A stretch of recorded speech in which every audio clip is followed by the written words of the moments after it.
fascinated me. And when the school department moved downtown into the Weber's building, which is now where the registry is, that was in the 1970s. And Max Rubenstein owned that building, and he also owned the Oddfellows building. And one day we were talking, and I asked Max if it would be possible for me to go up into the top of the Oddfellows building and take a picture just exactly the same as that picture we took about 1910. And he agreed to that. He said, sure, you just let me know when you want to do it, and we'll go up and do it, which I did. I took my camera, and I went up into the building, and I took this picture. And I tried to make it as close as I could to the picture that was taken around 1910. And I thought I did a pretty good job on it. And I had it hanging in my office, the picture I took and a contrast to the picture of 1910. And one day, the assistant superintendent, Bernie Sidman, came in and said to me, boy, Mike, those pictures, that's a pretty good picture you took. He said, but you know something? You should have waited until 12 o'clock to take that picture. And I said, why? Well, he said, because the clock on the Unitarian Church in the old picture says 12 o'clock. Your picture says 9:37. And I said, okay. I said, so I messed up. And I never thought much about it. And a few years later, and I took this picture in 1974. A few years later, I met up with a person up in New Hampshire who used to live in Beverly. He lived on Charnock Street. His name was John Duncan. I went to school with his daughter, and I knew the family. And John asked me, he said, you have old pictures of Beverly, don't you? And I said, yeah, I do. He said, I've got this old picture of Beverly that I'd love you to have. It's an old black and white picture. So he gave me the picture. And it's the same picture that you see on this newspaper article that you have taken in 1874. So right away now you're getting the connection. I took a picture in 1974. So I looked at the picture, and I looked at the clock, and the clock in the 1874 picture says 9:37, the exact same time that I took the picture in 1974. And I'll tell you, I had a funny feeling. Deja vu there. Deja vu. I've had people tell me that I took both pictures. I didn't realize I was that old. But maybe reincarnation or something. Yeah. But it was quite a feeling to look at that picture and have absolutely no idea that that other picture existed. And to look at it and see it's almost the exact same picture that I took. It's amazing. About 100, and probably to the day, if you look at the shadows in both pictures are almost identical. Yep. Now, this was in 74, so had the Baptist church fire occurred yet? Yes. It had. It had. So we're actually looking at the building as it would appear today. That's right. In your photograph. That's right. And down in the center there where 1 Ellis Square sits today, are we looking at Goodwin's on the side? You're looking at Goodwin's as it was in 1974. Mm-hmm. And it's before any of the renovations were done. Yep. And in fact, that old picture that I had that was given to me by Mr. Duncan, I took that picture, and in our next series of shots, I took that picture and I made quadrants of the picture and enlarged certain parts of it. And as you can see, we have that picture broken down into segments, and you can see a picture of where Goodwin's was at 1 Ellis Square, the way it was in 1874. And with that picture, they used that picture as a model to remodel the Goodwin store. And today I think it's Leslie Ray Insurance. Lee Fraser and Patch. Yeah. Leslie Ray. But that picture that close-up of that picture is what was used as a model to remodel that building. Yeah, the building has remained the same in the same form and shape over the 100. Yes, you can see in the picture that I took in 1974, you can see that the side, the part that you're looking at with the big Goodwin sign and so on, had changed, and then they brought it back to its original part with a smaller entryway and doorway and so on. Right. And of the 1874 picture, Mike, I have here the article, the notes suggest that as we're looking at one of your quadrant blowouts here, the first house nearest to us here on the left, it was the William Lovett House. He was the town clerk Yes. of those days in the 1870s. Then came the Reverend Joseph Abbott House after the Lovett House was the Abbott House. He was the pastor of the Dade Street Church. Then we had the Lee Cressy building, Right. sandwiched in there, a little Yes. bit of a building that it was. And then the Ellingwood Estate would be on the corner of Federal. And Cabot Street. And that, of course, the Lovett House and the Abbott House later was replaced by the Rogers block, the Rogers building. Yes. On the right-hand side, as we look at the 1874 photograph, of course, the Baptist Church is there. And then there was the Peter E. Clark House. Later on, the gas and electric building was Yes. set there. Then, of course, came the first parish church, which is still there today, and then, of course, 1 Ellis Square. And as we said earlier, the building at 1 Ellis Square seems to be very, as you say, was remodeled in Yes. the same fashion, but it little seems to have changed right in around that part of Beverly, Ellis Square. Right. And if you look at that 1874 picture, the newspaper article that you've been referring to was published, I think, around 1927. Right. And if you look at that picture, you can see Prospect Hill, and you can see the Powder House, and later on the Arms House. You can see the Arms House over in the distance as well. But there's absolutely no house or houses on Prospect Hill at that particular time. Yeah, that section of Beverly wasn't to be developed until around the turn of the century, That's right.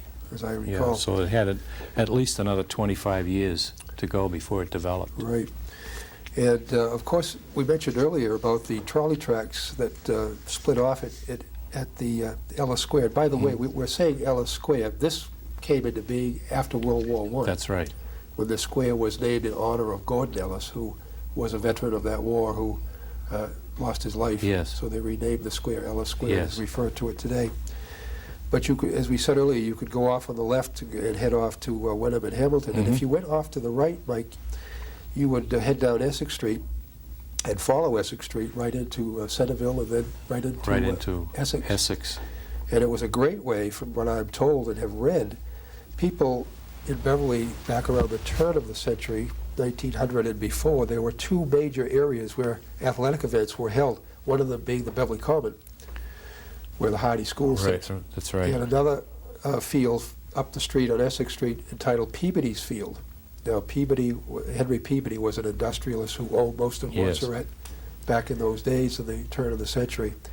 And his family donated this piece of land, which became known as Peabody's Field, and was quite the center for baseball games and the like back around the 1890s and 1900s, along with the Beverly Common. Right. This was long before Cody Field had been built, the athletic field had been built. I remember in that interview I had with Mr. Barter, after the dedication of the Oddfellows building in 1874, he was telling me that his mother was at the dedication. And following the dedication, they went to the corner of Brimble Avenue and Colin Street. There's a field, in fact, it's still sort of there, where they had a large picnic. So that's another area that was used for picnicking and games and so on. Right. And I can remember him saying that years later, gypsies would come through town and camp there. Yeah. At that I can't remember the name of that field though. It wasn't. Peabody's Field was located where Sherman Street, Lowell Yes. Street is. Yes. That was at the time called Yes. Peabody's Field. Right. But this is further on up. This Yep. is where Almost near Wardell Park, um, just before you got to Wardell Yeah. Park. yeah, this is at that intersection of Brimble Avenue, Right. Colin Street, Essex Street, in that triangle. Yep. I remember him telling me that's where they all retreated. Those are his words. They retreated to something grove. They had a name for it. I can't think of the name of the grove, and had a picnic and celebration following that dedication. Yeah. Those were the days. I'm told that thousands of people would show up for a baseball game or a football game on Beverly Common. And what better way to get there by taking the trolley from wherever, and it stopped right there in front of the park. Yeah. Yep. I'm glad to see the Common coming back into use now. Yeah, they have a gazebo down there now, Mike, and right. they're going to plan for some various and sundry other... I often thought it'd be interesting if they ever moved the powder house down there. Gee, I know it. That would complement the other end of the Common, wouldn't it? I often thought that'd be a good idea. Because the original schoolhouse, I think, sat on the corner of Main and Essex Street. Years later, they built the Hardy School back yes, with a that building still exists on the corner of Charnock and Essex Street. The first meeting house and schoolhouse. It's from what I have read and what legend says is that after they finished using this building, which is still sitting there, they just kind of knocked the wheels out of it, because that building used to be on wheels. And when they would go around to the different sections of town, they would actually tow the schoolhouse to a different section of town where the children would go and be given their lessons. And then the next term it would be moved to another section.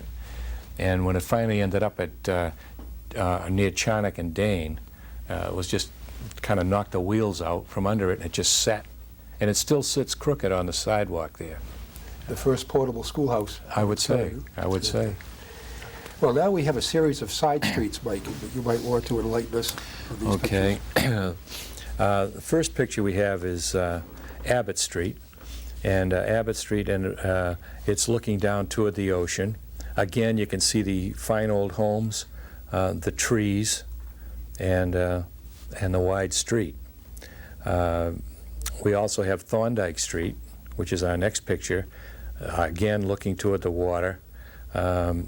This picture seems to be taken at a different time of year. The leaves on the trees seem to be a little fuller at this time. And the same is true with Atlantic Avenue, which is our next picture. All these pictures are standing looking east toward the water. I might add at this point that another street that's very popular is Washington Street, and we did have some pictures of Washington Street. The Historical Society has a booklet that they've put out. I want to say it's maybe 10 or 12 years ago, and it's called A Walking Tour of Washington Street. And it gives you the addresses and the numbers of the houses and who built them and how old they are, which I thought was very interesting. Yeah. Many of these houses today, Mike, as we look at today's version of these streets, haven't changed all that much. They really haven't. A lot of them now are apartment houses. Most of them are not private homes as they were at that particular time, right. Although some of them still are. Yeah. But the structures themselves haven't changed too much. Yep. They all point due east, right out to sea. Right out to sea. Yeah. Yeah. Well, those are very interesting. And now we turn our attention to the Monument Square area, and we're looking at the Soldiers Monument, which I know was dedicated in the year of 1882. Right. Yeah. That monument. Traditionally, over the years, I'm not sure it's still carried on today, but when the high school was located where that Ocean View assisted living project is today, actually that was the first building that the city built for a high school. Prior to that time, they either rented or used other buildings in town for a high school. But when that high school, when that was built, the high school on Memorial Day, after the Civil War, when Memorial Day became a sort of a day to remember the war dead, would always lay a wreath at that monument. And when the high school moved to Colon and Sawyer Road, and the Briscoe School moved in, the junior high school carried on that tradition. And up until just a few years ago, I remember, if I remember correctly, Jack Lapsley, when he was principal of the Briscoe School used to carry on that tradition. Ooh, that's a I'm nice not touch. sure. I'm not sure it's still done today, but on Memorial Day, the student council and the students would go down and put a wreath at that monument at Monument Square. This area has been the center of a little controversy, Mike, has it not, in the past, I'll say, recent year or so? Yes. Actually, it all dates back to perhaps 100 years or more ago, when a fellow by the name of John Baker, who lived just off to the left of his photograph here, Wanted Abbott Street extended. decided that That's pretty interesting. They actually, through eminent domain, took property to extend Abbott Street, to connect it, probably so he didn't have so far to walk to get to City Hall. And the town at that time passed a resolution where they were going to move the burial ground. And things being what they are, the meetings went on, dragged on, lasted a long time, and nothing ever happened, and then all of a sudden the stones were all moved. I heard it happen in the dead of night. In the dead of night, that's what I heard.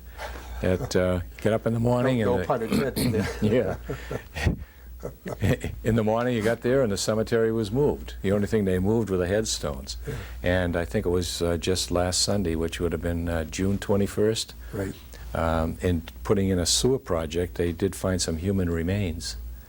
And they did have a ceremony to reinter those remains in the ancient burial ground. And I think we mentioned at one time that in that ancient burial ground, we have a stone to a person, Elizabeth Brackenbury Patch, who was the first female child of the English immigrants born in the Massachusetts Bay Colony. And she lived to be 86 years old, and she was born in 1629. And she died in 1715, and her gravesite is still located at that ancient burial ground, and it's well marked and preserved. Yeah. I'm proud to say that one of my grandfathers, of about 7 or 8 generations ago, Captain Edmund Giles, is buried just over behind the Baptist church. Uh-huh.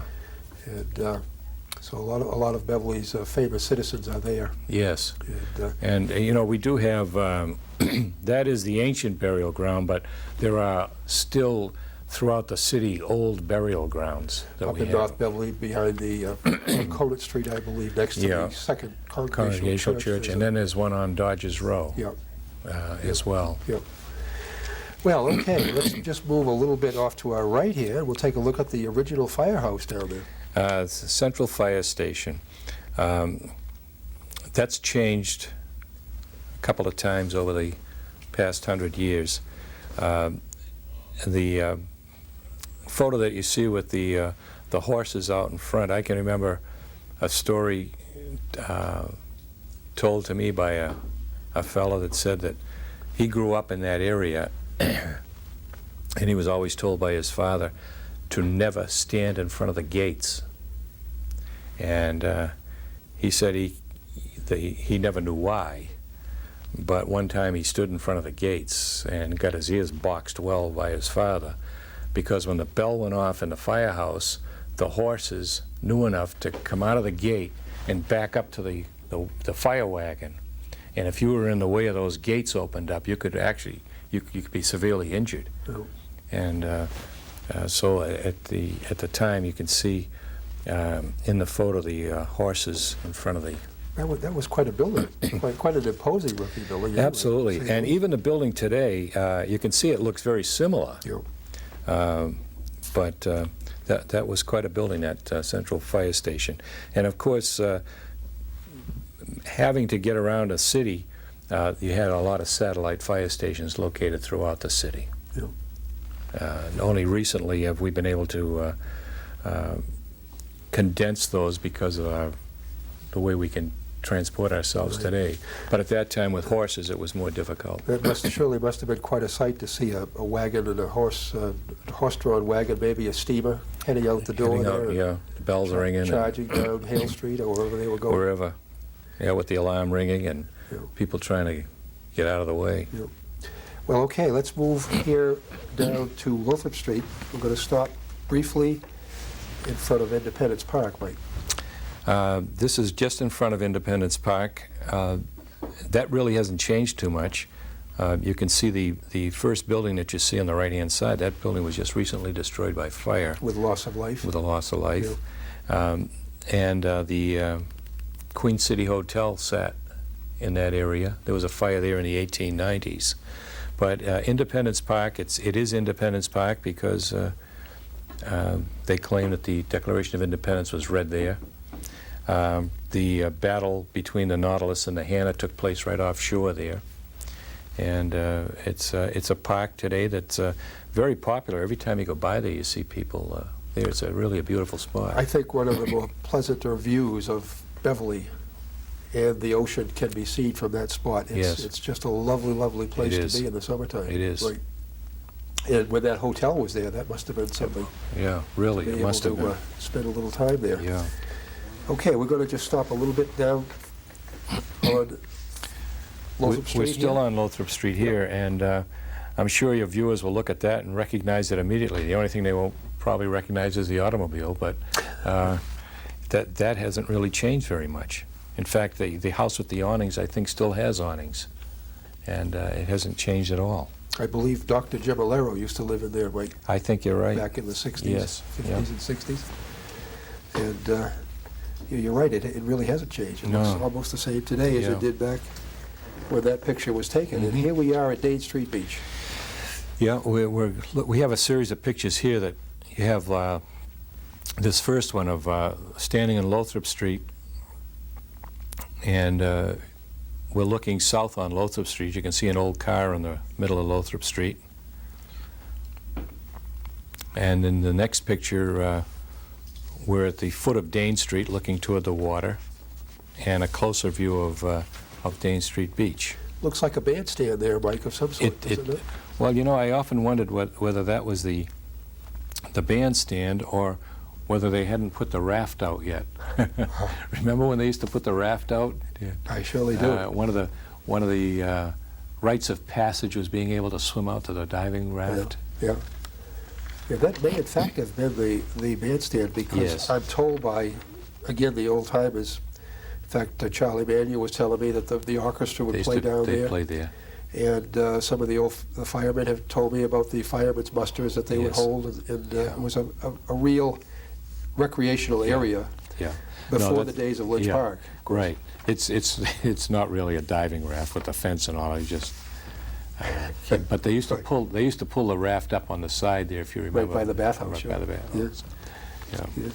And then this next picture is another view of Lynch Park. You can notice the attire on the people, so you can tell that it's at the Wasn't that turn of the something? century. Boy, A big old bicycle in there, and looking right out to the ocean with the park benches and all the trees and so on. in those days, they used to dress up to go to the beach. Mike. That's right. In fact, when we come to our next picture of Dane Street Beach, we can probably all, if you lived in Beverly, you can picture yourself probably in one of those spots. But you can see the baby carriage and the bathing suits and the swimsuits on the people who are there at the turn of the century. And incidentally, again, after World War I believe, the place was renamed the Percy Lyons Park. Yes. People would refer to it as Lyons Park. Again, in honor of a fallen World War Yes. I veteran. Yes. And during the Second World War, you couldn't go near the beach at nighttime. We had shore patrol people out, especially during the early part of the war.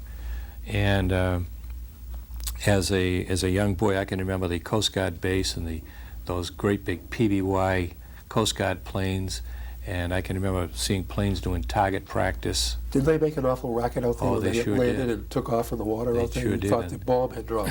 And then they would also land at the airport because they were amphibious. Yeah. And they'd make an awful lot of noise. Yeah.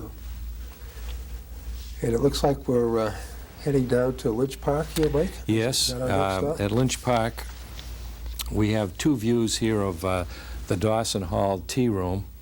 The first view you look at is the entranceway. And the second view is a courtyard view. And this courtyard view was also the concession stand, and as well as the McPherson Youth Center, before the Youth Center moved down to McPherson Way. Yeah. And that was, of course, destroyed. This building was destroyed by fire, tragically, back yes. in probably the 60s, I late 60s. believe it was in the 60s, yeah. And the estate itself was just a marvelous estate. The main house, of course, sat way up on the point. Mm-hmm. And then, of course, today we can still see the barn, as they call it today. This is the carriage, that was house. the carriage house of those days. And the recreation department offices was where I'm told, the butlers and the maids and et cetera would be housed. And President Taft stayed in a house that was where the Rose Garden is today. Yes. There was a house that sat there, and that was the Taft Summer House, Right. where he stayed for one, maybe 2 summers before Yes. the lady decided that he was causing too much of a ruckus That's right. down there. He had to move out to Parramatta. Mike, we're getting a signal here, and I want to certainly go on and talk a little bit more about Ridge Park, and then go on from there to some of your other delightful Okay. postal cards. So will you come back and visit with us? Yes, I will. One more time. Sure. Be delighted to have you. We've been talking, ladies and gentlemen, with Michael Casale, retired Beverly High School teacher, 39 years. I can't get over that, Mike. And he has brought along with him for our 2 programs a delightful collection of Beverly postcards. And we're going to look forward to having Mike back again. So this is Ed Josephs. We hope you've enjoyed this program this evening, and we shall see you a little later on. Good night for now. Down our way, both night and day. You know everybody, and they all know you. And even policemen say, how do you do? Gals by the score and gals galore, and that old gang of mine, they sing sweet Adeline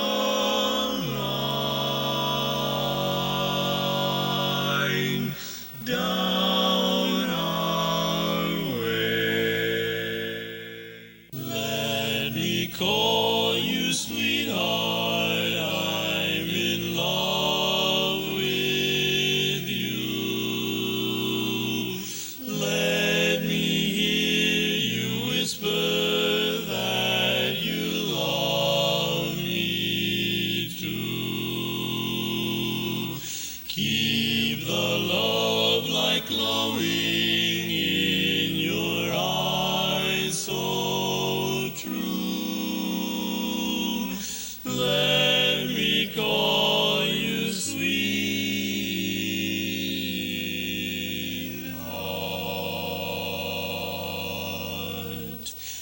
I'm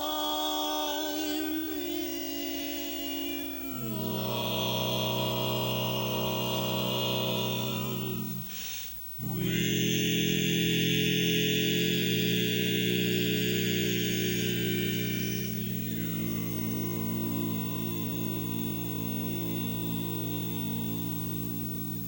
Wait till the sun shines, Nellie, when the clouds go drifting by. We will be happy, Nellie, don't you cry. We'll go down Lover's Lane, we'll wander, sweetheart, you and I. Wait till the sun shines, Nellie, by